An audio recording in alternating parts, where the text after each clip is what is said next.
नमस्कार दोस्तों, मैं हूं बेनाम और आप सुन रहे हैं हॉरर कहानी, वो भी मेरी जुबानी। दोस्तों, कहानी शुरू करने से पहले मैं आप लोगों से कह दूं कि आप लोग मुझसे नाराज मत हुआ करो। हर नए महीने की शुरुआत में मैं कोशिश करता हूं कि मैं इस महीने में हर रोज आप लोगों के लिए कहानी लेकर आऊंगा,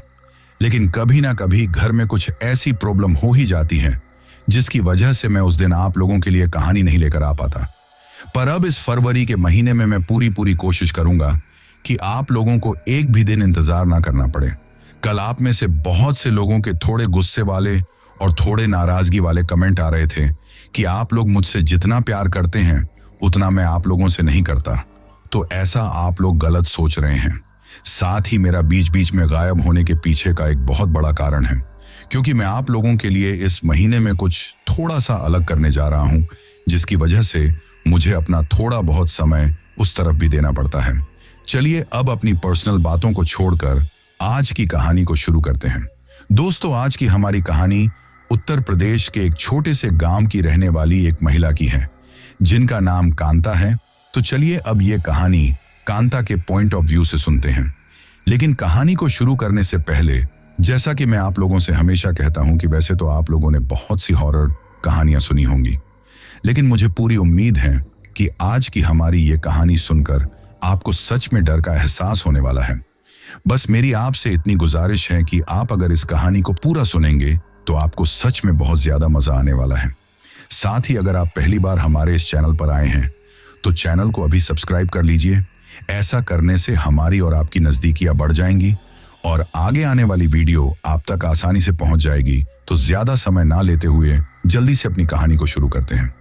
दोस्तों, आज की हमारी कहानी पिछली कहानी का ही पार्ट 2 है। आप लोगों ने अब तक इस कहानी के पिछले पार्ट में सुना था कि किस तरीके से जमींदार उस विनोद नाम के लड़के को उस घाट से उठाकर अपने घर पर लाता है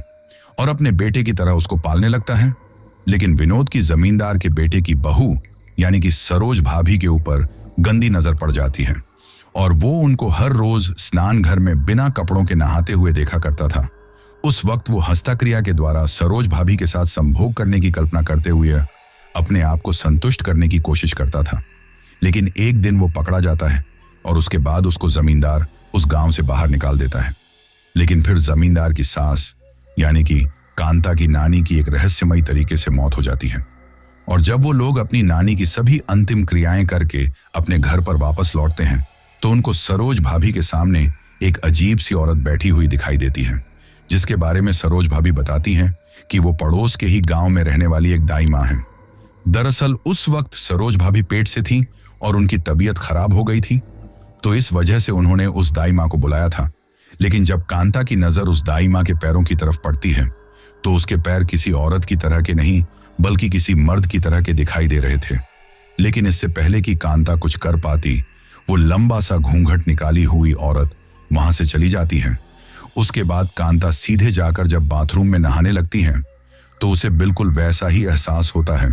कि जैसे उसे कोई नहाते हुए देख रहा है। लेकिन ताज्जुब की बात यह थी कि जो कोई उसको देख रहा था वो और कोई नहीं बल्कि उसकी खुद की भाभी यानी कि सरोज ही थी। लेकिन जब कांता की नजर उसके ऊपर पड़ती है तो धीरे धीरे सरोज का चेहरा एक डरावनी चुड़ैल की तरह बदलने लगता है और एक तरफ उसके चेहरे पर किसी मर्द की तरह दाढ़ी के लंबे लंबे बाल आने लगे थे। इसके बाद वो दरवाजे की तरफ जाकर उस दरवाजे को भी पीटने लगी थी और उसको अपने हाथों के नाखूनों से पागलों की तरह खरोचने लगी थी। लेकिन तभी पीछे से सरोज के पति की यानी कि कांता के भाई की आवाज आती है और वो उससे कहता है कि अरे सरोज, क्या हुआ? तुम इस तरीके से दरवाजा क्यों पीट रही हो? यहां तक आप लोगों ने इस कहानी को सुन लिया था और जिन भी लोगों ने इस कहानी के पिछले पार्ट को नहीं सुना है तो मैंने आज वाली वीडियो के डिस्क्रिप्शन में पिछले पार्ट का लिंक दे दिया है,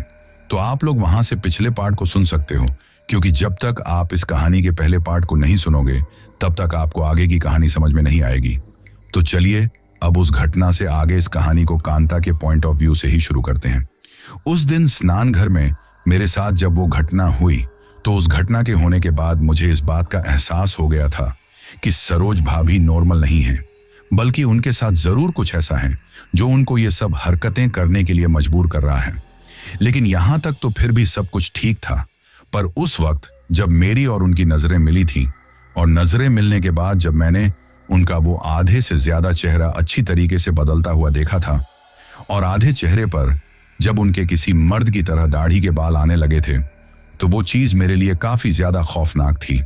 क्योंकि उस तरह की चीज होना किसी बहुत ही बड़ी अनहोनी का अंदेशा थी। हालांकि मैंने इस बारे में अपने घर में उस वक्त भी किसी से बात नहीं की थी, क्योंकि मैंने सोचा कि अगर मैं इन सब के बारे में बाकी के लोगों को बताऊंगी तो वो लोग पहले से ही नानी के जाने की वजह से परेशान हैं, और अब इन सब बातों के बारे में पता चलने के बाद तो उनकी परेशानी और ज्यादा बढ़ जाएगी। इसके साथ ही उस वक्त मेरे मन में यह भी चल रहा था कि हो सकता है सरोज भाभी मेरी तरह ही बाकी के लोगों को ये बात पता चलने के बाद उनको भी नुकसान पहुंचा दे, इसीलिए मैं ये बात किसी को नहीं बताती हूँ। लेकिन इसके साथ ही मैं उस वक्त ये भी तय कर लेती हूँ कि मुझे इस बात की तह तक जाना है कि आखिर हम लोगों के नानी के घर जाने के बाद पीछे से सरोज भाभी के साथ ऐसा क्या हुआ था जिसकी वजह से उनका बर्ताव अचानक से इतना ज्यादा बदल गया। लेकिन उस वक्त मुझे ये समझ में नहीं आ रहा था कि आखिर मैं इन सब चीजों की जांच पड़ताल की शुरुआत कहां से करूं, पर शायद उस वक्त मुझे खुद को कुछ करने की जरूरत थी ही नहीं। चीजें अपने आप ही धीरे धीरे मेरे सामने आती जा रही थीं। दरअसल एक दिन रात के लगभग 1 से 1:30 बजे के आसपास जब मैं अपने ही घर के अंदर अपने कमरे में सो रही थी, तो उस वक्त अचानक से ही मुझे एक अजीब सी टक-टक की आवाज सुनाई देती है। पहले तो मैंने उस आवाज को नींद में नजरअंदाज किया, लेकिन फिर जब मैंने बार बार उस आवाज को अपने कानों में सुना तो मैं अपनी आंखें खोलकर अपने बेड के बगल में देखती हूँ। जैसे ही मैं अपने बेड के बगल में देखती हूँ तो मुझे दिखाई देता है कि कोई औरत मेरे कमरे से निकलकर बाहर की तरफ जा रही है, और उस वक्त मेरे कमरे का दरवाजा भी खुला हुआ है।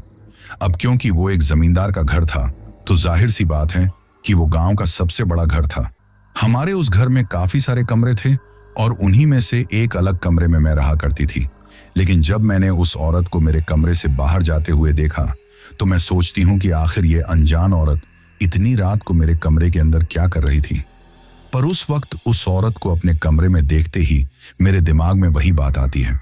और मैं अपने बिस्तर से उठकर धीरे धीरे उसके पीछे जाने लगती हूँ। लेकिन जैसे ही मैं अपने कमरे से बाहर गई तो मुझे बाहर घर के आंगन में कुछ भी दिखाई नहीं देता है, तो इसलिए मैं उस चीज को नजरअंदाज करके वापस अपने कमरे की तरफ जाने के लिए पीछे मुड़ ही रही थी कि तभी अचानक ही मेरी नजर घर के आंगन से थोड़ा ऊपर की तरफ जो छत की दीवार थी वहां जाती है। और जब मैं वहां देखती हूं तो मुझे दिखाई देता है कि आंगन की तरफ पैर लटकाकर कोई औरत हमारे उस घर की छत की दीवार के ऊपर बैठी हुई है। जब मैंने उस औरत के पैरों की तरफ देखा तो मुझे दिखाई दिया कि वो पैर बिल्कुल उसी तरह के पैर हैं जिस तरह के पैर मैंने उस दाई माँ के देखे थे, जो दिखने में मुझे किसी मर्द के पैरों की तरह के लग रहे थे। लेकिन फिर जब मैंने अपनी नजरों को थोड़ा और ऊपर की तरफ बढ़ाया तो मुझे दिखाई दिया कि वो औरत और कोई नहीं बल्कि मेरी खुद की ही भाभी थी, यानी कि वो सरोज भाभी ही थी जो वहां पर इस तरीके से बैठी हुई थी। लेकिन जैसे ही मैंने उनके चेहरे की तरफ देखा तो उनका चेहरा देखकर मेरी आंखें फटी की फटी रह गई और मेरे हाथ पैर डर के मारे थर थर कांपने लगे, क्योंकि उस वक्त उनका जो चेहरा था वो पूरी तरीके से सफेद पड़ा हुआ था, और इसके साथ ही उनकी जो आंखें थी वो इतनी ज्यादा बड़ी बड़ी हो गई थी कि उन आंखों को देखकर कोई ये कह ही नहीं सकता कि ये किसी साधारण इंसान की आंखें हैं। तभी वहां पर बैठे हुए वो मेरी तरफ देखती हैं और मुझे अपने हाथ की एक उंगली से इशारा करके अपनी तरफ बुलाने लगती हैं। लेकिन उस वक्त मैं इतनी ज्यादा डर गई थी कि उधर जाना तो दूर की बात है, बल्कि मैं तो उल्टा भागकर अपने कमरे के अंदर आ जाती हूँ और फटाक से अपने कमरे का दरवाजा बंद करके आंखें बंद कर लेती हूँ और जोर जोर से कमरे के अंदर ही रोने लगती हूँ, क्योंकि रात के 1 से 1:30 बजे के बीच जब चारों तरफ बिल्कुल सन्नाटा पसरा हुआ था, उस वक्त मैंने एक ऐसा डरावना मंजर देख लिया था जिसको देखकर मेरा दिल अब डर के मारे दुगनी रफ्तार से धड़क रहा था। लेकिन अब जैसे ही मैंने दरवाजा बंद करने के बाद अचानक से मेरे कमरे के अंदर मेरे बिस्तर की तरफ देखा तो मुझे दिखाई दिया कि मेरे बिस्तर पर भी कोई औरत बैठी हुई है, पर उस वक्त उसकी मेरी तरफ पीठ थी और वो अपने एक पैर को अजीब तरीके से करके वहां पर बैठी हुई थी। लेकिन तभी मुझे वहां एक आवाज सुनाई देती है। वो आवाज कुछ ऐसी थी कि जैसे वो औरत अपने मुंह में कुछ चबा चबा कर खा रही है। वो जो कुछ भी खा रही थी वो कुछ ज्यादा ही लचीला था, जिसकी वजह से जब वो उसको चबा रही थी तो उसको चबाने की आवाज भी काफी ज्यादा आ रही थी। लेकिन तभी मैं देखती हूँ कि उस औरत के सिर के बाल पूरी तरीके से खुले हुए हैं और उसने बिल्कुल वैसे ही कपड़े पहन रखे हैं जैसे कपड़े अभी बाहर की तरफ उस छत की दीवार के ऊपर बैठी हुई उस औरत ने पहन रखे थे, जो और कोई नहीं बल्कि मेरी खुद की ही भाभी थी। लेकिन फिर किसी तरीके से हिम्मत करके मैं वहां पर हल्की सी आवाज में बोलती हूँ कि कौन हो तुम और मेरे कमरे के अंदर क्या कर रही हो। अभी मैंने उस औरत से इतना बोला ही था कि तभी वो अपनी गर्दन को धीरे धीरे घुमाकर मेरी तरफ देखने लगती है। लेकिन उसकी वो जो गर्दन थी वो किसी नॉर्मल इंसान के बजाय पूरी की पूरी पीछे की तरफ 180 डिग्री पर घूम गई थी। जैसे ही मैंने वो चीज होते हुए देखी तो मेरा दिल दहल उठा, पर जब उसकी गर्दन पूरी तरीके से घूमकर पीछे की तरफ हुई तो उसका वो चेहरा देखते ही मेरी हालत खराब हो गई थी, क्योंकि वो और कोई नहीं बल्कि वही डरावने चेहरे वाली औरत थी जो अभी मुझे बाहर छत की दीवार के ऊपर बैठी हुई दिखाई दी थी। लेकिन अब उसके चेहरे पर पूरी तरीके से खून लगा हुआ था और वो अपने मुंह के अंदर एक मांस का चिथड़ा चबा रही थी। उस वक्त उसके हाथ में एक आधा कटा हुआ मुर्गा था। उस मुर्गे को देखकर ऐसा लग रहा था कि जैसे वो उसको कहीं से जिंदा ही उठाकर लाई थी और उसको जिंदा ही फाड़ कर खा रही हैं। मेरी तरफ देखते ही वो वहां पर एक डरावनी हंसी में हंसने लगती हैं। ये चीज देखते ही मैं जल्दी से अपने कमरे का दरवाजा खोलती हूँ और बाहर भागने की कोशिश करती हूँ। लेकिन जैसे ही मैंने अपने कमरे का दरवाजा खोला और एक कदम आगे बढ़ाने की कोशिश की तो अचानक से ही मैं किसी चीज से टकरा जाती हूँ, क्योंकि उस वक्त मैं कमरे के अंदर मेरे बिस्तर पर बैठी हुई उस औरत की तरफ देखते देखते ही दरवाजा खोलकर बाहर भागने की कोशिश कर रही थी। लेकिन इससे पहले कि मैं बाहर निकल पाती, मैं वहीं की वहीं किसी चीज से टकराती हूँ। और जब मैं उस चीज से टकराई तो मुझे ऐसा एहसास हुआ कि जैसे मैं किसी औरत से ही टकराई हूं। पर टकराने के बाद जैसे ही मैं नीचे फर्श पर गिरी और मेरी नजरें उसकी तरफ गईं जिससे मैं टकराई थी, तो उसको देखते ही मेरी वहां पर डर के मारे चीख निकल गई, क्योंकि मेरे सामने उस वक्त और कोई नहीं बल्कि वही औरत खड़ी हुई थी जो अभी मुझे मेरे बेड पर बैठी हुई दिखाई दे रही थी। अब वो औरत मुझे सिर्फ एक जगह पर नहीं बल्कि एक साथ तीन तीन जगहों पर दिखाई दे रही थी, क्योंकि जब मैं उससे टकरा कर नीचे फर्श पर गिरी तो वहां से मुझे मेरे घर के आंगन के बाहर की जो छत की मुंडेर थी वो भी साफ साफ दिखाई दे रही थी। तो जब मैं नीचे गिरी तो नीचे गिरने के साथ ही मुझे दिखाई दिया कि उस जगह पर वो औरत अब भी वैसे की वैसे ही बैठी हुई है जैसे मुझे वो वहां पर बैठी हुई पहली बार दिखाई दी थी। लेकिन अब इसके साथ साथ ही वो औरत मेरी आंखों के सामने मेरे ही कमरे के दरवाजे के ऊपर भी खड़ी हुई थी, और इसके साथ ही वो बिल्कुल मेरे ठीक पीछे मेरे बिस्तर के ऊपर भी बैठी बैठी मुर्गा खा रही थी। अब एक साथ एक ही औरत को तीन तीन जगहों पर बैठा हुआ देखकर, और वो भी इतने डरावने रूप में, मेरी तो वहां पर चीख ही निकल गई थी। और उस एक चीख के साथ ही मैं डर के मारे वहीं पर बेहोश हो जाती हूँ। उसके बाद आगे मेरे साथ क्या हुआ इसके बारे में मुझे कुछ भी नहीं पता। लेकिन जब मेरी आंख खुली तो मुझे दिखाई दिया कि उस वक्त तक सुबह हो चुकी थी और दिन के उजाले की रोशनी मेरे कमरे की खिड़की से होते हुए मेरे चेहरे पर आकर गिर रही थी, जिसकी वजह से जैसे ही मैंने अपनी आंखें खोली तो अचानक से ही रोशनी की चमक मेरी आंखों में गिरने लगी, जिसकी वजह से मुझे अपना एक हाथ अपनी आंखों के ऊपर रखना पड़ा। लेकिन नींद खुलते ही मुझे रात वाली वो घटना याद आती है, और जैसे ही मुझे वो घटना याद आती है तो मैं फटाक से उठकर अपने अगल बगल में देखने लगती हूँ। लेकिन तब तक माहौल बिल्कुल शांत था। मुझे अपने अगल बगल में ऐसा कुछ भी दिखाई नहीं दे रहा था जिसको देखकर मुझे थोड़ा बहुत भी डर लगे। लेकिन फिर नींद से उठने के बाद जब मैं बिस्तर पर बैठी हुई थी तो उठने के लगभग 1 से 2 मिनट बाद मुझे ऐसा महसूस हुआ कि जैसे मेरे कपड़े ठीक नहीं हैं, यानी कि मेरे कपड़ों को जैसा मैं रात के वक्त पहनकर सोई थी अब मेरे कपड़े वैसे नहीं थे, बल्कि उस वक्त मुझे ऐसा लग रहा था कि जैसे मेरे कपड़ों के साथ कोई छेड़छाड़ की गई है। जब मैंने खुद से ही अपने कपड़ों को थोड़ा हल्का सा ऊपर की तरफ उठाकर देखा तो मुझे दिखाई दिया कि उस वक्त मेरे स्तनों पर खून लगा हुआ था। उनको देखकर ऐसा लग रहा था कि जैसे किसी ने अपने खून से सने हुए हाथ या अपना खून से सना हुआ मुंह उनके ऊपर लगाए हों। जब मैंने ये चीज देखी तो मुझे यकीन हो गया था कि शायद सच में ही मेरे साथ कल रात को बेहोशी वाली हालत में कुछ हुआ था।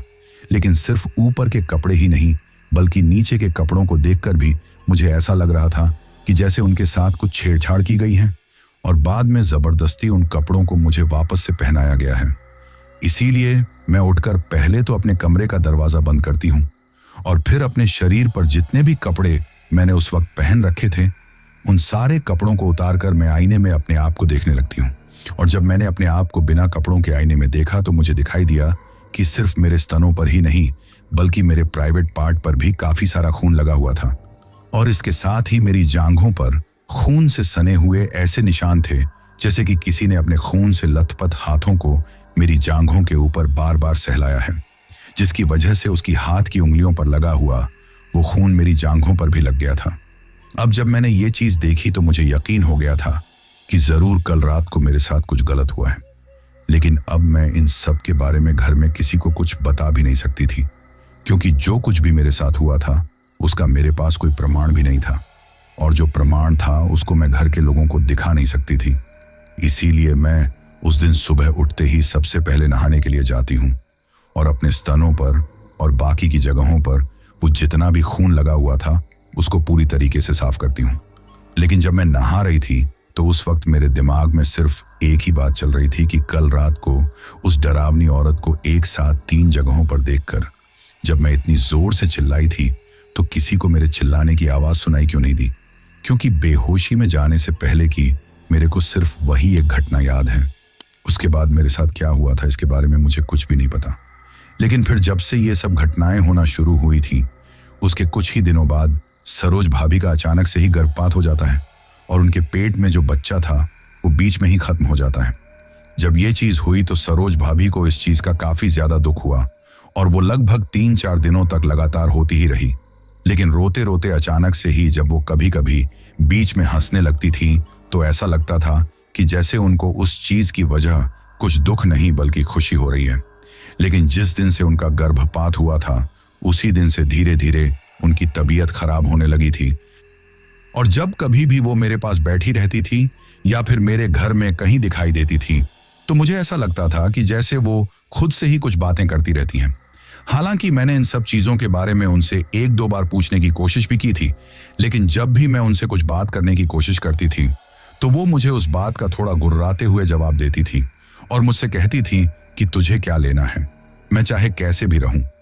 मुझसे ये बात कहने के बाद वो मेरी तरफ देखकर एक अजीब सी आवाज में हंसने भी लगती थी, जिसकी वजह से अब तो मुझे उनसे बात करने में भी थोड़ा डर लगने लगा था। लेकिन फिर धीरे धीरे उनकी तबीयत इतनी ज्यादा खराब हो गई थी कि उन्होंने बिस्तर ही पकड़ लिया था और सिर्फ 2 महीने के अंदर ही उनके शरीर का पूरा मांस और मज्जा सूखकर उनका शरीर सिर्फ एक हड्डियों का ढांचा बन गया था। साथ ही उनके शरीर की जो चमड़ी थी वो भी किसी बूढ़ी औरत की तरह झुर्रियों से भर गई थी। ऐसा लग रहा था कि जैसे दिन दिन उनके शरीर को कोई चूसता जा रहा है। ऐसा लग रहा था कि जैसे कोई ऐसी चीज है जो उनको तड़पा तड़पा कर मारना चाहती है। अब यहाँ पर इन सब बातों को सुनकर आप लोग सोच रहे होंगे कि जब मुझे इतना सब कुछ डरावना दिखाई दे गया था और मेरी भाभी की इतनी बुरी तरीके से हालत खराब हो गई थी तो मैंने इन सब के बारे में अपने घर वालों से बात क्यों नहीं की और मेरे घर वालों ने उनका कहीं पर इलाज कराने की कोशिश क्यों नहीं की। तो यहाँ पर इस बात का जवाब देते हुए मैं आप लोगों को बता दूं कि जब से उनका गर्भपात हुआ था तब से ही मेरे पिताजी उनको अलग अलग लोगों को बुलाकर दिखा रहे थे, लेकिन कहीं से भी उनको आराम नहीं मिल रहा था।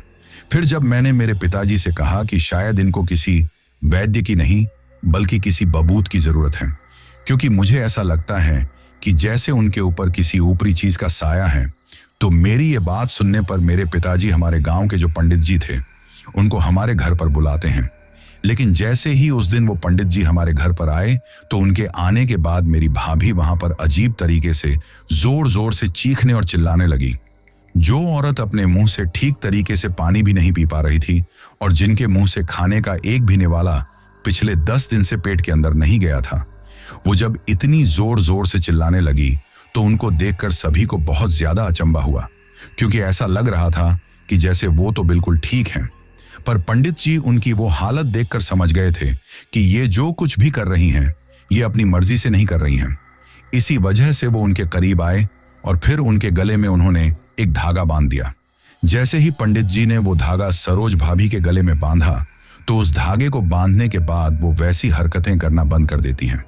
और उसके कुछ ही देर बाद वो सभी लोगों से कहती हैं कि कांता दीदी कहाँ हैं, उनको मेरे पास बुलाओ। अब जब उन्होंने ये बात कही तो मैं उनके पास जाकर बैठ जाती हूँ।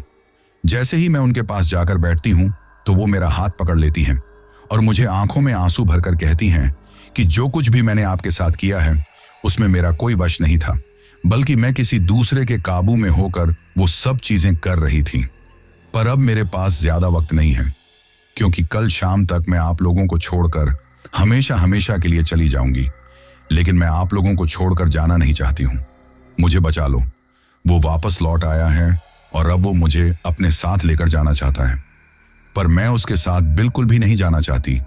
अब जैसे ही सरोज भाभी ने ये बात कही तो मैं और घर के बाकी के सभी लोग उनसे पूछते हैं कि कौन लौट आया है, आप किसके बारे में बात कर रहे हो। तो हमारे ऐसा पूछने पर उनके मुंह से सिर्फ एक ही शब्द निकला और वो शब्द था विनोद। जैसे ही उन्होंने विनोद का नाम लिया तो विनोद का नाम सुनते ही हम सभी लोगों के कान खड़े हो जाते हैं। लेकिन तभी पिताजी उनसे पूछते हैं कि विनोद कैसे लौट सकता है, और अगर वो लौट भी आया है तो तुम्हारी ये हालत होने के पीछे विनोद का क्या हाथ है। अब जब पिताजी ने सरोज भाभी से ये बात पूछी तो वो धीरे धीरे अपनी नजरें उनकी तरफ घुमाते हुए उनसे कहती हैं कि वो अब पहले की तरह कोई साधारण शख्स नहीं रहा है, बल्कि वो एक अघोरी तांत्रिक बन चुका है, जो अब अपनी तंत्र साधनाओं को पूरा करने के बाद हमारे गांव में लौटा है। वो इतने समय से अपनी तंत्र साधनाओं की शक्ति के द्वारा ही मुझे अपने अलग अलग रूप में दिखाई दे रहा था। उसके पास एक ऐसी विद्या है जिस विद्या से वो कोई भी रूप धारण कर सकता है, लेकिन उसकी पहचान का सिर्फ एक ही तरीका है, और वो तरीका है उसके पैर। क्योंकि चाहे वो किसी औरत के रूप में हो, चाहे फिर किसी और चीज के रूप में हो, लेकिन उसके जो पैर हैं वो बिल्कुल वैसे की वैसे ही रहेंगे। अब जब सरोज भाभी ने ये बात कही तो मुझे उस दिन वाली वो बात याद आती है जब हम अपनी नानी के घर से वापस अपने घर आए थे और उस दाई माँ के पैर मुझे किसी मर्द की तरह के दिखाई दिए थे। तो वो चीज याद आते ही मैं सरोज भाभी से पूछती हूँ कि क्या उस दिन जो दाई माँ के रूप में आपके सामने वो औरत बैठी हुई थी वो भी वही तांत्रिक विनोद था। तो मेरे ऐसा पूछने पर सरोज भाभी हाँ में अपना सिर हिलाती हैं और इसके साथ ही उनकी आंखों से आंसू बहने लगते हैं। इसके बाद वो हम लोगों को बताती हैं कि वो मुझे पाना चाहता है, इस वजह से उसने मेरी ऐसी हालत कर दी है, क्योंकि जीते जी तो वो कभी भी मुझको हासिल नहीं कर सकता।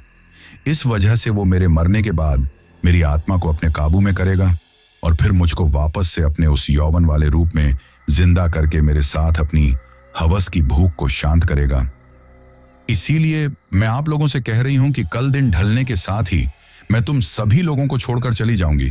लेकिन मेरे मरने के बाद जब हमारे गांव के शमशान घाट में मेरा अंतिम संस्कार किया जाए तो अंतिम संस्कार करने के बाद की 3 रातों तक आप लोग रात के वक्त शमशान घाट में पहरा देना,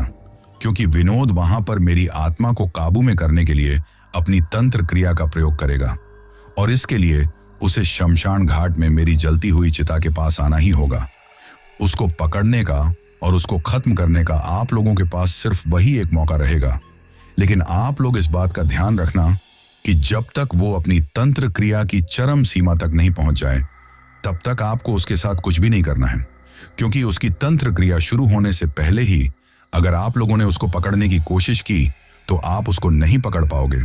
क्योंकि वो वहां से भाग जाएगा। पर अगर एक बार उसकी तंत्र क्रिया अपने चरम पर पहुंच गई तो फिर किसी इंसान के दखल डालने पर भी वो वहां से अपनी उन क्रियाओं को बीच में छोड़कर नहीं जा सकेगा, क्योंकि इससे उसका ही नुकसान होगा और उसकी जो भी तंत्र विद्या रहेगी वो बीच में छोड़कर भागने से उससे हमेशा हमेशा के लिए दूर हो जाएगी, और ऐसा वो कभी भी करना नहीं चाहेगा। इसीलिए आप लोग शुरू में उसके आते ही उसको ये एहसास मत होने देना कि आप भी वही शमशान घाट में ही मौजूद हो,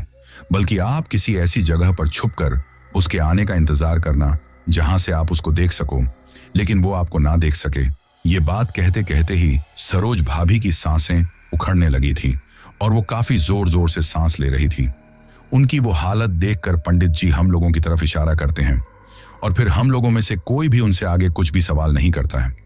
लेकिन अब इंतजार था तो अगली शाम का, क्योंकि हमें इस बात पर बिल्कुल यकीन ही नहीं हो रहा था कि कल का दिन ढलने के साथ वो हमें हमेशा हमेशा के लिए छोड़कर चली जाएंगी। पर पंडित जी ने भी हमें ये बात साफ साफ कह दी थी कि जो कुछ भी सरोज ने कहा है वो बिल्कुल सच है, क्योंकि अब हम लोग चाहकर भी उनको जाने से नहीं रोक सकते, क्योंकि इतने दिनों तक उस तांत्रिक की तंत्र विद्या ने उनके शरीर के हर एक अंग पर पूरी तरीके से अपना कब्जा कर लिया था। और जो मारण क्रिया उनके ऊपर की गई थी, अब उस क्रिया को पूरे होने में सिर्फ 1 दिन का ही वक्त बचा था। इसीलिए अंतिम वक्त में मारण क्रिया को भी भंग नहीं किया जा सकता था। मारण क्रिया को तभी दूर किया जा सकता है जब शुरुआत में ही उस चीज का पता चल जाए और क्रिया को किए हुए लगभग 2 से 3 हफ्ते ही हुए हों तो उसको खंडित किया जा सकता है। लेकिन अब तो उस चीज में वो पंडित भी कुछ नहीं कर सकता था। हालांकि हमने उसके आगे काफी हाथ जोड़े और उससे मिन्नतें भी की कि वो कोशिश तो करें कि सरोज भाभी ठीक हो जाए, लेकिन उसने अपने हाथ ऊपर खड़े कर दिए थे और साफ साफ मना कर दिया था कि वो अब वैसा कुछ भी करने में बिल्कुल असमर्थ हैं। और फिर आगे जाकर वही होता है जिसका हम सभी लोगों को डर था। जैसे ही दूसरे दिन की दोपहर ढलने लगी तो धीरे धीरे सरोज भाभी का शरीर अजीब तरीके से अकड़ने लगा था, और जिस वक्त उनकी सांसें निकली तो वो किसी मुर्गी के दौरे पड़ने वाले शख्स की तरह फड़फड़ाने लगी थी। उनका पूरा शरीर अजीब तरीके से हिलने लगा था और इसके साथ ही उनकी आंखें धीरे धीरे काफी बड़ी होकर बाहर आने लगी थी। उस वक्त उनकी आंखों से आंसुओं की जगह खून की धारा बह रही थी और मुंह से एक अजीब सा झाग निकलकर बाहर आ गया था। उनको इतनी बुरी तरीके से तड़प तड़प कर मरता हुआ देखकर मुझे वो दिन याद आ रहे थे जब मैं और सरोज भाभी एक साथ बैठे रहते थे और काफी गप्पे लगाया करते थे। वो वक्त उनकी शादी के बाद का वक्त था, जब वो नई नई शादी करके हमारे घर में आई थी। उस वक्त जब हम दोनों बिल्कुल सहेलियों की तरह एक साथ रहती थीं, तो मैंने कभी भी ये नहीं सोचा था कि मैं उनको अपनी आंखों के सामने इतनी बुरी तरीके से और वो भी इतनी जल्दी मरते हुए देखूंगी। लेकिन हाँ, जो कुछ भी मेरी आंखों के सामने हो रहा था उसको होता हुआ देखकर अगर किसी को सबसे ज्यादा बुरा लग रहा था तो वैसी एकमात्र शख्स मैं थी, क्योंकि उनके पति के लिए भी पिताजी किसी दूसरी औरत को ब्याह कर घर में ला सकते थे। यानी कि मेरे भाई की भी दूसरी शादी हो सकती थी और जो दूसरी औरत शादी करके उस घर में आती वो मेरी भाभी की जगह ले सकती थी। लेकिन मेरे जीवन में सरोज भाभी का जो एक सहेली के रूप में स्थान था उसको कोई भी नहीं भर सकता था। दिन जैसे जैसे ढलता गया और अंधेरा होने लगा तो उसके साथ ही सरोज भाभी ने अपना शरीर छोड़ दिया था। अब उनका मरा हुआ शरीर हम सभी लोगों के सामने बिल्कुल मिट्टी की तरह पड़ा हुआ था। अब अपने ही सामने उनको इस तरीके से मरता हुआ देखकर हम सभी लोग अभी शौक विलाप करने लगे थे और जोर जोर से एक दूसरे से लिपट लिपट कर रोने लगे थे। लेकिन उस वक्त पंडित ने हम लोगों से कहा कि जो कुछ भी उन्होंने कल मरने से पहले हमें बताया था, हमें उस बात का पूरी तरीके से ध्यान रखना होगा और अंतिम संस्कार की क्रिया के दौरान भी हमें कोई भी ऐसी गलती नहीं करनी है जिस गलती की वजह से वो तांत्रिक विनोद उनकी आत्मा को अपने काबू में करने में सफल हो जाए। अब यहाँ पर मुझे इस बात का अच्छी तरीके से पता था कि शमशान घाट में औरतों का जाना तो बिल्कुल भी संभव नहीं है, क्योंकि आप लोगों ने भी अपने गांव में या अपने शहर में देखा होगा कि जब कभी भी किसी की मौत होती है तो शमशान घाट में उस शख्स को सिर्फ मर्द लोग ही जलाने के लिए लेकर जाते हैं,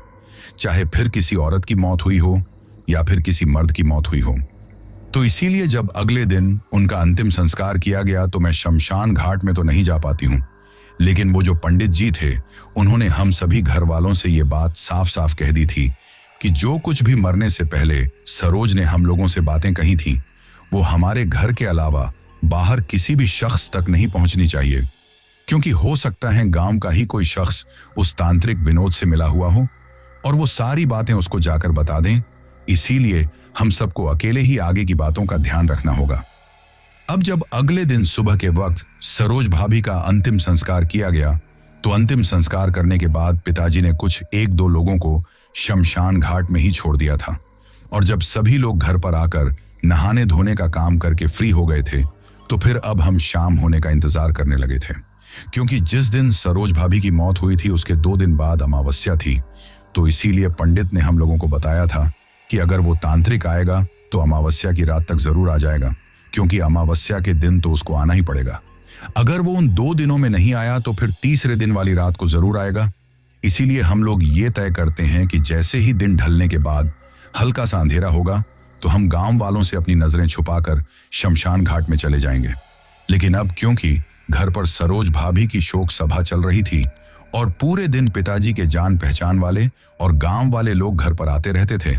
तो ऐसे में हम सभी के सभी घर वाले घर से शमशान घाट में जा भी नहीं सकते थे। इसी वजह से हमने ये तय किया कि शमशान घाट में सिर्फ मैं, मेरा भाई और वो पंडित जी ही जाएंगे। बाकी मेरी बड़ी वाली दीदी और मेरे पिताजी घर पर ही रखेंगे। अब यहाँ पर मेरी बात सुनकर आप लोग सोच रहे होंगे कि अभी तो मैंने कुछ टाइम पहले आप लोगों से कहा था कि लड़कियां या फिर औरतें शमशान घाट नहीं जा सकती थीं, और अब मैं शमशान घाट जाने की बात कर रही हूं। तो यहाँ पर मैं आप लोगों को बता दूं कि मैंने अंतिम संस्कार में ना जाने की बात कही थी। यहाँ तो हम लोग शाम के वक्त अंधेरे में छुपकर शमशान घाट जाने वाले थे, और मैं अपने भाई को अकेला शमशान घाट में उस तांत्रिक के हाथों मरने के लिए नहीं भेज सकती थी। इसीलिए मैंने ही पंडित से और मेरे भाई से कहा था कि मैं भी उन दोनों के साथ चलूंगी। लेकिन शमशान घाट में जाने से पहले पंडित जी ने हमें गांव का जो मंदिर था वहां पर बुलाया था। जब हम वहां गए तो उस मंदिर के जो पंडित जी थे उन्होंने हमें वहां पर जो भगवान शिव के हाथ का त्रिशूल था उसको उठाकर मेरे भाई के हाथ में दिया और उससे कहा कि जैसे ही मैं इशारा करूं वैसे ही तुमको ये त्रिशूल ले जाकर उस तांत्रिक की गर्दन पर लगा देना है और उसकी गर्दन को उसके धड़ से अलग कर देना है। पंडित की ये बात सुनने पर मेरा भाई उससे कहता है कि पंडित जी, ये कोई तलवार या फिर कुल्हाड़ी थोड़ी है जो इससे एक ही बार में वार करते ही उस तांत्रिक की गर्दन उसके शरीर से अलग हो जाएगी। तो मेरे भाई के ऐसा पूछने पर वो पंडित जी उसे बताते हैं कि गर्दन पर वार करने से ही उस तांत्रिक का वहां पर खात्मा हो सकेगा।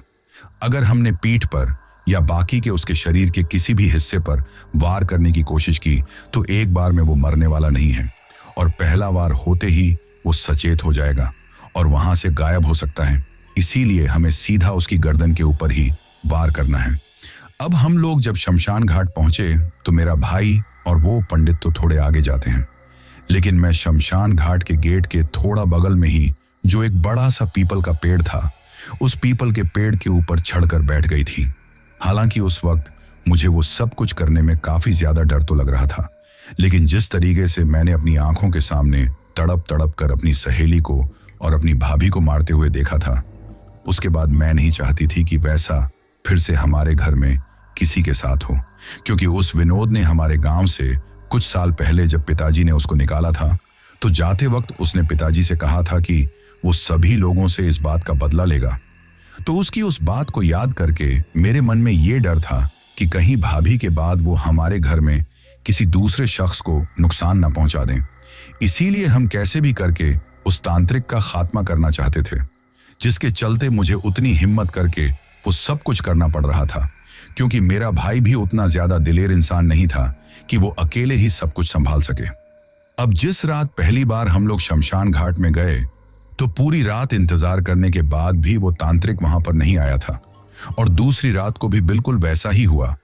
जब 2 रातों तक इंतजार करने के बाद वो वहां नहीं आया तो पंडित जी ने तीसरे दिन हम लोगों को कहा कि आज अमावस्या की रात है,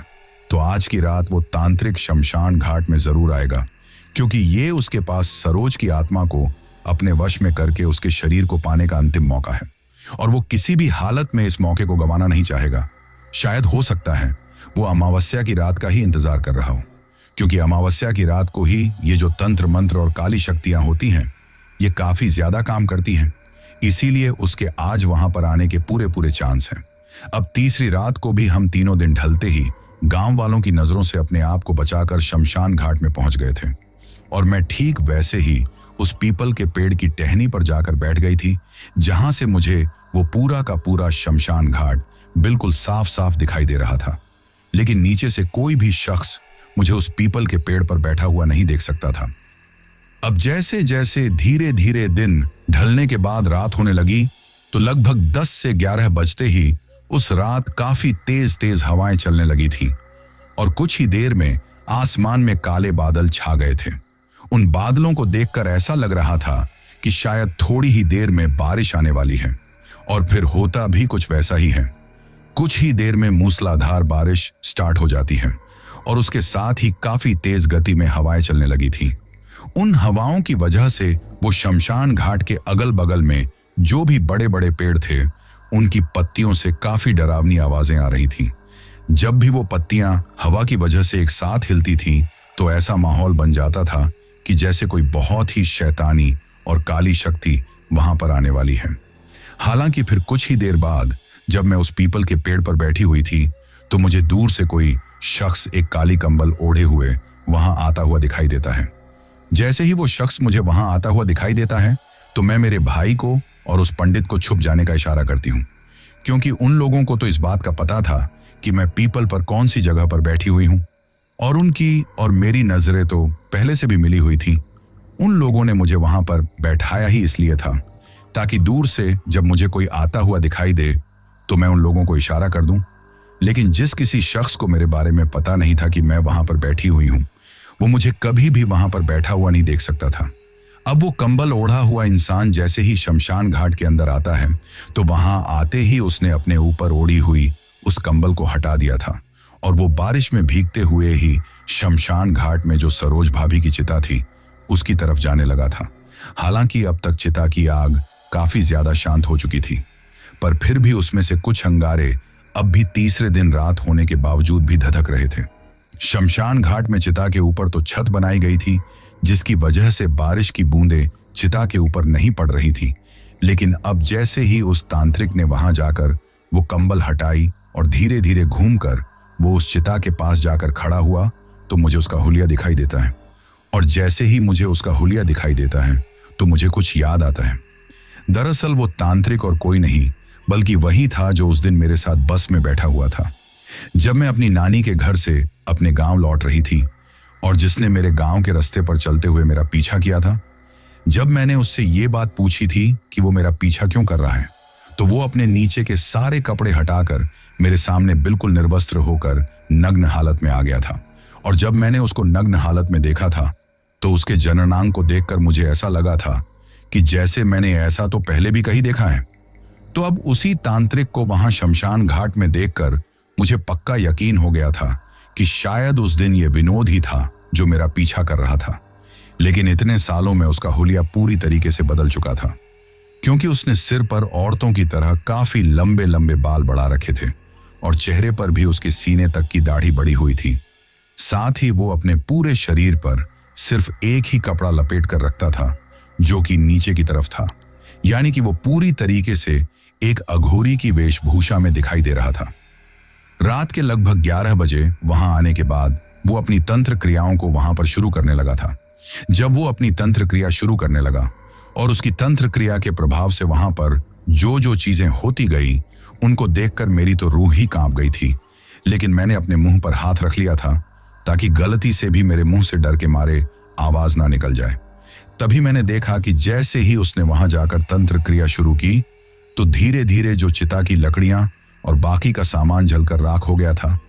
अब वो वापस अपने आप ही बनने लगा था। चिता के जलते हुए और धधकते हुए आग के अंगारे अब अपने आप ही धीरे धीरे करके वापस सूखी लकड़ियों में बदलने लगे थे। वो सब कुछ होता हुआ देखकर मुझे ऐसा लग रहा था कि शायद ये जिस तरीके से बाकी की चीजों को वापस पहले वाली अवस्था में ला रहा है, उसी तरीके से सरोज भाभी की जलकर राख हो चुकी लाश को और उनके शरीर की बनी हुई राख को भी वापस उनके शरीर में बदल देगा। अभी मैं ऐसा सोच ही रही थी कि तभी मेरे सामने बिल्कुल वैसा ही हो जाता है। लगभग 10 से 12 मिनट के अंदर ही वो चिता फिर से बिल्कुल उसी तरीके से तैयार हो जाती है जिस तरीके से किसी इंसान को जलाने से पहले चिता को तैयार किया जाता है। लेकिन अब वो चिता तैयार होकर वहीं पर रुक गई थी, उसके आगे कुछ भी नहीं हो रहा था। यानी कि जो सरोज भाभी की लाश थी वो फिर से बनना शुरू नहीं हुई थी। लेकिन तभी वो तांत्रिक उस चिता के ऊपर कुछ पीला पीला तरल पदार्थ डालता है, जिसके बाद मुझे वहां पर अगल बगल से एक अजीब सी चीखने चिल्लाने की आवाज सुनाई देने लगती है। और वो आवाज एक औरत की थी। ऐसा लग रहा था जैसे किसी औरत को कोई जबरदस्ती घसीट कर खींचते हुए वहां लेकर आ रहा है और उसको उस चिता पर लेटाया जा रहा है। हालांकि उस वक्त मुझे अपनी आंखों से कुछ भी दिखाई नहीं दे रहा था और उस तरफ चिता के बगल में ही पीछे की तरफ जो शमशान घाट में हल्की सी खाई थी, वहां पर वो पंडित और मेरा भाई छुपे हुए थे।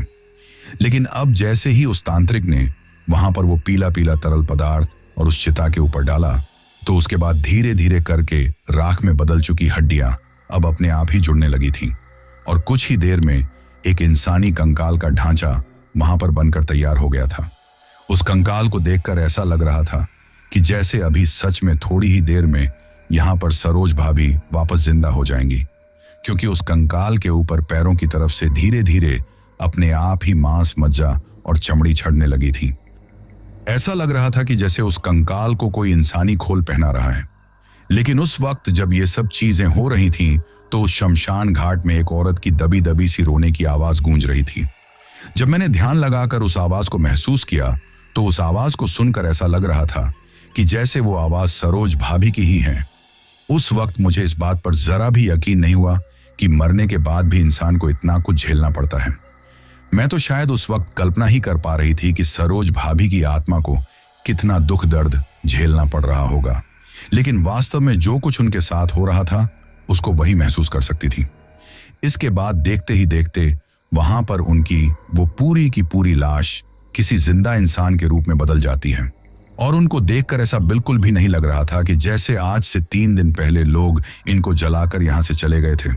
बल्कि वो बिल्कुल जिस हालत में हमारे सामने मरी थी,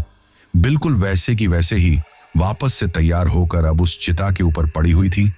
जब ये सब कुछ हो रहा था, तो उस वक्त बारिश ने भी अपनी रफ्तार बढ़ा दी थी और आसमान से काफी मोटी मोटी बूंदें बारिश के रूप में गिरने लगी थीं।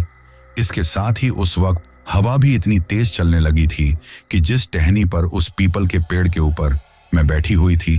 वो टहनी अब हवा की वजह से काफी तेज तेज हिलने लगी थी, जिसकी वजह से मुझे ऐसा लग रहा था कि जैसे मैं नीचे ना गिर जाऊं। पर मैंने अपने आप को बिल्कुल उस टहनी से चिपका रखा था, क्योंकि मुझे पता था कि अगर एक बार मैं यहां से नीचे गिर गई और उस तांत्रिक का ध्यान मेरी तरफ चला गया, तो फिर शायद मेरे साथ यहां पर कुछ बहुत ही भयानक हो सकता है। इसीलिए मैंने अपने आप को उस टहनी से पूरी तरीके से जकड़ रखा था। फिर कुछ ही देर बाद वो तांत्रिक अपनी पोटली से एक बड़ी सी लोहे की कील निकालता है और उस कील को सरोज भाभी के सिर के बिल्कुल बीचों बीच सामने वाले ललाट के ऊपर रखकर उसको ठोकने लगता है। जैसे जैसे वो उस कील को ठोकता जा रहा था, वैसे वैसे ही सरोज भाभी की लाश उस सूखे हुए कंकाल वाली हालत से बिल्कुल जब वो जवान थी और उस वक्त जैसा उनका हुस्न था, उस वाली हालत में बदलने लगी थी। यानी कि शायद वो उस अभिमंत्रित की हुई कील को जब उनके शरीर के अंदर ठोक रहा था, तो उनका शरीर जिस हालत में वो मरी थी, उस हालत से बिल्कुल जवानी वाली हालत में बदलने लगा था। लेकिन तभी वो पंडित जी मेरे भाई को इशारा करते हैं कि अब वो अचानक से उठकर पीछे से जाकर उस तांत्रिक की गर्दन पर भगवान शिव के उस त्रिशूल को दे मारे, क्योंकि अगर एक बार वो कील पूरी की पूरी सरोज भाभी के सिर के अंदर ठुक जाती, तो फिर वो पूरी तरीके से उस तांत्रिक की गुलाम बन सकती थी और चाहकर भी उनको कोई उस तांत्रिक से अलग नहीं कर सकता था। फिर वो पूरी तरीके से एक दासी बनकर उस तांत्रिक की सेवा में लग सकती थी, जिसको वो तांत्रिक अपनी हवस की पूर्ति करने के साथ साथ दूसरे लोगों की जिंदगी बर्बाद करने के काम में भी ले सकता था। इसीलिए जैसे ही पंडित ने इशारा किया, तो मेरा भाई अचानक से पीछे की तरफ से खाई से उठकर दौड़ता हुआ जाता है और उस त्रिशूल को तांत्रिक की गर्दन के ऊपर मारने वाली हालत में पकड़ लेता है।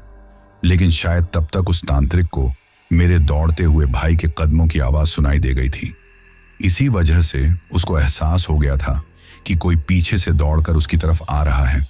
जिसके चलते वो उस वक्त सरोज भाभी के सिर में उस कील को ठोकना बंद कर देता है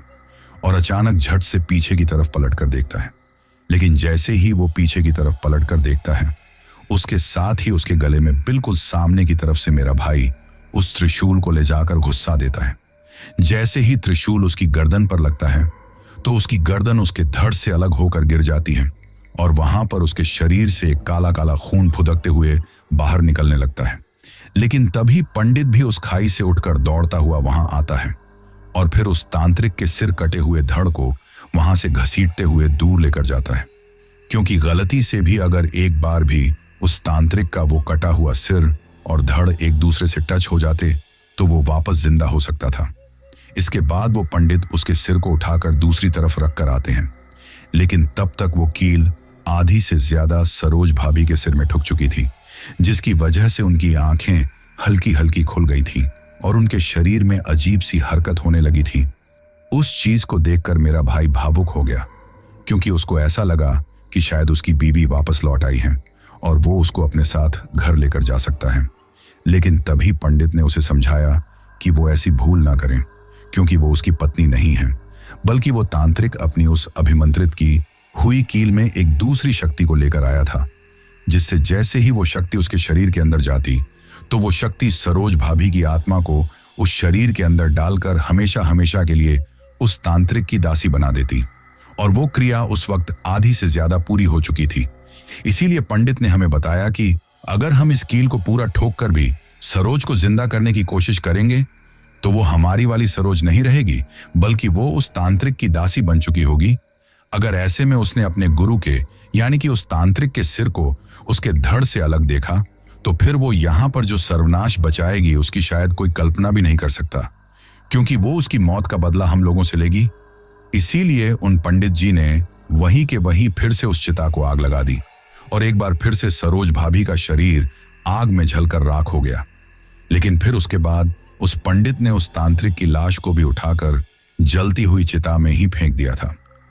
लेकिन उसका जो सिर धड़ से अलग हुआ था उसको ले जाकर उन्होंने शमशान घाट के पीछे की तरफ मिट्टी में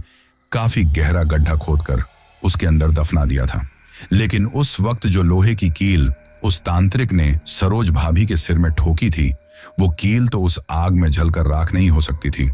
इसीलिए उन पंडित जी ने उस चिता को पूरी तरीके से जल जाने के बाद दूसरे दिन जाकर उस शमशान घाट से उस कील को जलती हुई आग के अंगारों से उठाया और फिर उसको भी ले जाकर एक नदी में बहा दिया था, जिससे उस तांत्रिक की सारी शक्तियां उस कील के साथ बहकर चली गई थी। और इस तरीके से हमारा और हमारे पूरे गांव का उस विनोद नाम के तांत्रिक से पीछा छूट गया था, जो कि कभी हमारे घर में हमारे भाई के रूप में ही हमारे साथ रहता था, जिसको मेरे पिताजी एक लावारिस हालत से उठाकर लाए थे। लेकिन उन पंडित ने उस वक्त कहा था कि अगर गलती से भी कभी उस तांत्रिक का वो शमशान घाट के पीछे दफन सिर किसी ने बाहर निकाल लिया तो हो सकता है वो तांत्रिक फिर से जिंदा हो जाए। इसीलिए मेरे पिताजी ने जिस जगह पर उस तांत्रिक का वो सिर दफन था उसके ऊपर शमशान घाट में बैठने के लिए एक चबूतरा बनवा दिया था, ताकि कोई उस जगह को खोद ना सके। तो दोस्तों, ये थी हमारी आज की कहानी।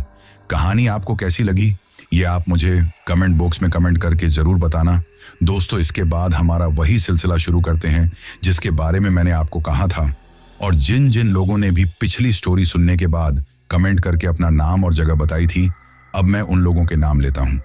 तो सबसे पहले अंश हैं जयपुर राजस्थान से, सूरज कुमार हैं आगरा से, गौतम कुमार हैं रामकोला से, देवी हैं यूके से, भाग्यमान मंडल हैं झारखंड से, मनोज कुमार हैं रोसड़ा से, धनाजी गायकवाड़ हैं नवी मुंबई से, आमिर खान हैं यूपी से, इरफान मंसूरी हैं मेघालय से, नीप मुर्मू हैं असम से, प्रवीण हैं जाडोड़ा से, जशवंत बिबेंद्र हैं बिहार से, राजकुमार बीस्ट हैं काठमांडू नेपाल से, DK बोरो हैं असम से, तेजवाली खान और मुस्तफा खान हैं इंग्लैंड से, राज मौर्य हैं मुंबई से, सूरज कुमार हैं अलीगढ़ से, शालिनी हैं USA से, दृष्टि हैं बरेली से, जितेंद्र सिंह जेरी सविता और अनमोल है जालंधर सिटी पंजाब से,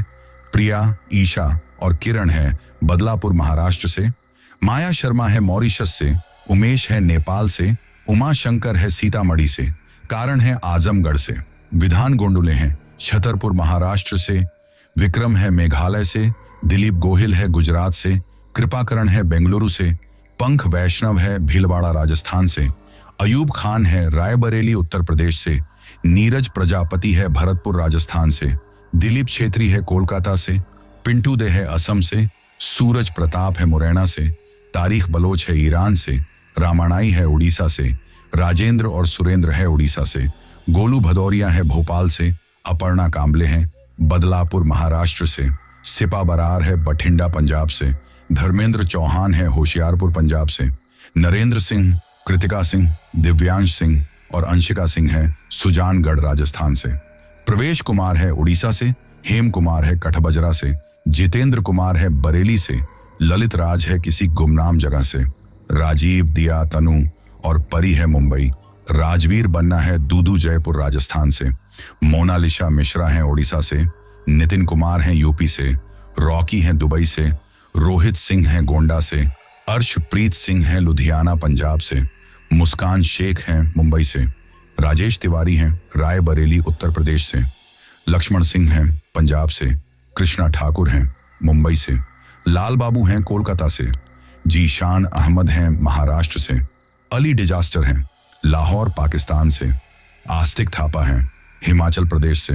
मोहम्मद फरहाज हैं यूपी से, आरती प्रजापति हैं कोटा से, महराज फरहान हैं रावलपुरा कश्मीर से, रोहित हैं बिहार से, राजेश्वरी हैं पुणे महाराष्ट्र से, गोप बंधु हैं ओडिशा से, छोटे लाल हैं बिहार से, बबूल मालाकार हैं गुवाहाटी असम से, राजेश बाबू हैं इटावा हैं उत्तर प्रदेश से, रोहित हैं उदयपुर से, यशी हैं एमपी, नीरज हैं बिहार से, तुलसी कुमार सिसोदिया हैं बेंगलुरु से, एलिजाबेथ हैं ओडिशा से, नितिन हैं दिल्ली से, राजेश गोंडा हैं ओडिशा से, विपिन कुमार हैं दिल्ली से, सलीम हैं लंदन से, कुलदीप जाटव हैं सूरत से, शहजाद आलम हैं धनबाद झारखंड से, सुभाष छेत्री है सुरेंद्रनगर से, अरविंद भाई गीता बहन राज रिंकल दीप सोनम और स्वरा है राजकोट गुजरात से, हरेंद्र निषाद है छत्तीसगढ़ से, सीमा है गुजरात से, निरुपमा नायक है उड़ीसा से, सुरेंद्र कुमार है विजयनगर राजस्थान से, हजवसा बासुमत्री है असम से, नासिर टोवा है आजमगढ़ से, मंसूरा है यूके से, राजश्री है ठाणे मुंबई से, जिलेदार विश्वकर्मा है जौनपुर से, ज्योतिष पासवान है असम से, देवेंद्र सिंह है अनूपगढ़ राजस्थान से, शनिदेव है उत्तर प्रदेश से, माधुरी चौहान है रायगढ़ छत्तीसगढ़ से, किडी ठाकुर है गुजरात से, लक्ष्मण है तेलंगाना से, स्नेहल मिट्ठे हैं सोलापुर से, अली है जामनगर गुजरात से, वसीम अंसारी है मेलगांव से, समुद्र श्रेष्ठा है काठमांडू नेपाल से, सीमा तांती और आयुष है मुंबई से, सैयद इकबाल है कर्नाटक से, अरमान चिलवान है महाराष्ट्र से, राधिका है झारखंड से, नारायण प्रसाद है बदलापुर हरियाणा से, अंकुर है मोगालोडी से, कल्याणकर नांदेड़ है महाराष्ट्र से, अनुज कांगड़ा है झुंझुनू राजस्थान से, मोहम्मद शेख हैं कर्नाटक से, इरफान सिद्दीकी है मुंबई से, विक्की सोना है धनबाद झारखंड से, अली अहमद है लाहौर पाकिस्तान से, परिजत राय है असम से, अभिजीत सिंह सैनी है ऋषिकेश उत्तराखंड से, पापुनी है उड़ीसा से, उस तिवारी और हर्ष तिवारी है सिरसा प्रयागराज से, गणेश कुमार है चेन्नई से, दशरथ हैं महाराष्ट्र से, साकिब अमना है लाहौर पाकिस्तान से, राम सिंह लखीमपुर हैं यूपी से, विशाल कुमार है मोहाली से, आसिफ अब्बासी हैं फिरोजाबाद से, आकाश हैं बिलासपुर से, आदर्श गोयल हैं यूपी से, अवनीत हैं जालंधर पंजाब से, शुभेंदु सिन्हा हैं असम से, रविंद्र हैं आगरा से, जयान मलिक हैं बिजनौर से, पार्वती चतुर्वेदी हैं पुणे महाराष्ट्र से, गुलशन कोहली हैं यूपी से, रमेश हैं असम से, प्रीतम हैं नेपाल से, तोसिम खान हैं रामपुर से, अजय हैं दिल्ली से, मोहन हैं महराजगंज से, जशवंत विश्वहा हैं गुजरात से, किंजा हमीद है दुबई से, मोहित बंसल है उत्तर प्रदेश से, अमित कुमार है संबलपुर उड़ीसा से, पप्पू है मीरठ से, राजकुमार खाड़िया है एमपी से, सलीम मलिक है उत्तर प्रदेश से, कीर्ति जाला है गुजरात से, राम गुर्जर है इंदौर से, गुरजीत संधू है फिरोजपुर से, धर्मवीर कुमार है बिहार से, राधे श्याम राव है गुजरात से, अब्दुल मोमिन है सऊदी अरब से, पीयूष सुधार हैं सांचौर राजस्थान से, सलमान पठान हैं आगरा से, तंबाज अर्क हैं रांची झारखंड से, नरेंद्र मलिक हैं सोनीपत से, महबूब खान हैं जयपुर से, सुखदेव लखोत्रा हैं गुजरात से, अर्जुन कुमार हैं सोनिया विहार दिल्ली से, सपना शर्मा हैं करतार नगर दिल्ली से, साकिब अन्ना हैं लाहौर पाकिस्तान से, भारती यादव हैं झारखंड से, तौकीर आलम हैं बरेली से, फकरुद्दीन हैं मेवात से, सोनू जग्गा हैं भरतपुर से, विवेक हैं नेपाल से, कृष्णा मोंडोल हैं तमिलनाडु से, खुशनूर खान है गुजरात से, जीके मोहन है अहमदाबाद गुजरात से, और सबसे लास्ट में विकास जोशी है काठमांडू नेपाल से। तो दोस्तों ये थे उन लोगों के नाम जिन्होंने पिछली स्टोरी पर कमेंट करके हमें बताया था कि वो कहां से कहानी सुनते हैं। इसके साथ ही अगर किसी का नाम छूट गया हो तो वो कमेंट करके बताना, कल वाली वीडियो में उनका नाम ले लिया जाएगा। मैंने पूरी कोशिश की है कि किसी का भी नाम ना छूटे।